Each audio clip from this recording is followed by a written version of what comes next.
Biography of Blaise Pascal, story of the mathematician who invented the calculator. Blaise Pascal.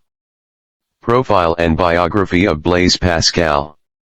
This figure is known to be a famous scientist who is an expert in the fields of mathematics and physics. Blaise Pascal, who came from France, is famous for his Pascal's law. However, his main interests are philosophy and theology. Pascal also discovered probability theory together with Pierre de Fermat. It is not surprising that he deserves to be called one of the most famous scientists in the world. Blaise Pascal biography. Blaise Pascal was born in Clermont Ferrand on June 19, 1623.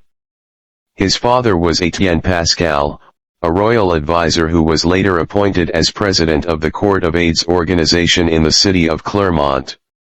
Childhood.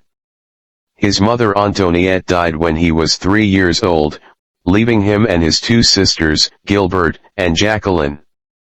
In 1631 the family moved to Paris. Since the age of 12, his father has usually invited him to attend mathematics discussion groups. His father taught him linguistics, especially Latin and Greek, but not mathematics. His father deliberately skipped mathematics lessons to Pascal solely to pique the child's curiosity. Inventor of the first calculator. When he was 12 years old, Blaise Pascal often helped his father with his work, who at that time worked as a tax collector. Blaise Pascal then made a calculating machine or calculator which he later named Pascaline. Blaise Pascal's Pascaline helped his father simplify his father's tax calculations. This invented machine then became a topic of conversation and Blaise Pascal received a lot of praise. Getting interested in mathematics. Pascal then became accustomed to experimenting with geometric shapes, and discovered standard geometric formulas and named these formulas with his own name. In Blaise Pascal's biography it is known that in 1640 Pascal and his family moved to the city of Rouen. At that time, he was still being taught directly by his father, but Pascal studied very hard, even to the point of exhausting his own stamina and health. Discovering geometry theorems. His hard work was not in vain, he finally managed to discover the amazing geometry theorem. Sometimes he called the theorem the magic hexagram, a theorem about the equality of intersections between lines. Not a theorem that simply calculates the balance of shapes, but, more fundamental and important, which at that time had never been developed into a separate branch of mathematics, projection geometry. Pascal then worked on it into a book, Essay on Conics, which he completed until 1640. In which the magic hexagram was the main topic, which discussed hundreds of calculations about conics. He also discussed Apollonius' theorem, which was amazing not only because he was so young at the time 16 years old. However, because the calculation also includes tangent elements, etc. In 1646 Pascal's father had an accident and was treated at home. Several neighbors visited by chance, some of whom were Jansenists, which was founded by Cornelis Jansen, a Dutch-born professor who taught theology at the University of Louvain. A belief that is contrary to Jesuit teachings. Pascal seems to have been influenced and became a follower of the Jansenists. Jansenists. Pascal is still busy enjoying his worldly life with his friends from the nobility, spending the money he inherited from his father. Finally, in 1614, he fully converted to Jansenism, and he began his austeric life in the monastery of Port Royal. In 1655 Antoine Arnauld, a famous writer, commented on the teachings of Jansenism, which the Sorbonne government officially banned as heresy. Then Pascal responded to this article by writing in the famous media the provincial letters using the pseudonym Louis de Montalte, which aimed to defend the teachings of Jansenism. It was as if they were having a polemic between two friends, starting from January 13, 1656, to March 24, 1657. The provincial letters had thousands of copies and circulated throughout Paris. The Jesuits tried to find out who the author really was by cleverly making fun of those who tried to reveal his true identity. There has been little news about Pascal's personal life since he entered life at Port Royal. His sister Gilberte saw him leading an ascetic life.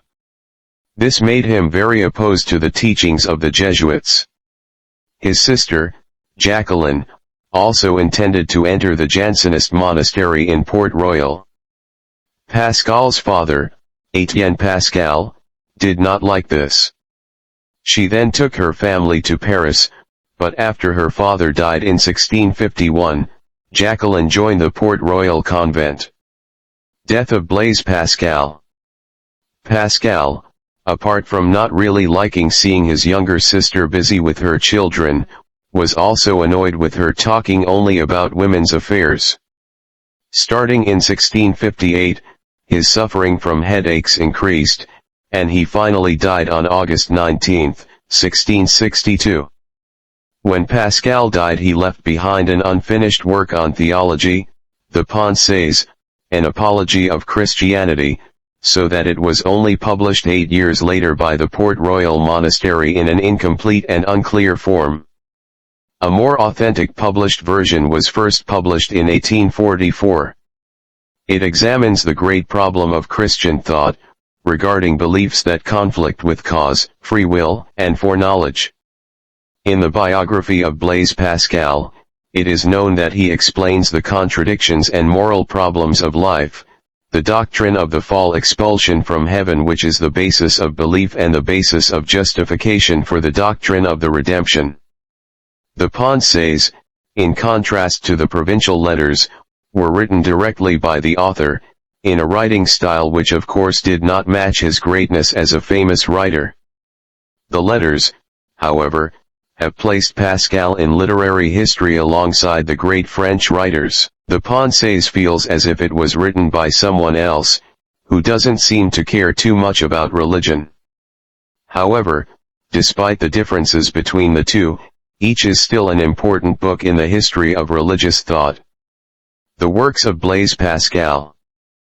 Pascal also wrote about hydrostatics, explaining his experiments using a barometer to explain his theory of the equilibrium of fluids, which was not published until 1 year after his death. Pascal's law. His paper on the equation of liquid bodies prompted Simeon Stivine to carry out an analysis of the hydrostatic paradox and straighten out what is known as the last law of hydrostatics, that liquid bodies transmit compressive force equally in all directions, which later became known as Pascal's law. Pascal's law is considered important because of the connection between the theory of liquids and the theory of gases. Also about changes in form, both of which became known as hydrodynamic theory. Pascal's theory exerted its influence on mathematical theory when Pascal started life in Port Royal, where it was used to solve calculation problems related to curves and circles, which modern mathematicians also have to master. He published many theorems that were posed as challenges to other mathematicians to solve, without anyone answering them. Answers then came from John Wallis, Christopher Wren, Christian Huygens, and friends, without satisfactory results. Pascal eventually published his own answer using the pseudonym Amos d'Etonville, later known as the anagram of Louis de Montelte, and mathematicians now often call himself by this name. Probability theory. The mathematical theory of probability first developed when there was communication between Pascal and Pierre de Fermat, who finally discovered that both Pascal's theory and mathematical probability had similarities even though each remained independent. Pascal planned to write a paper about it, but again only excerpts remained, which were published after his death. He never wrote long, convoluted mathematical theories, but rather short writings that were brief, clear, and timeless.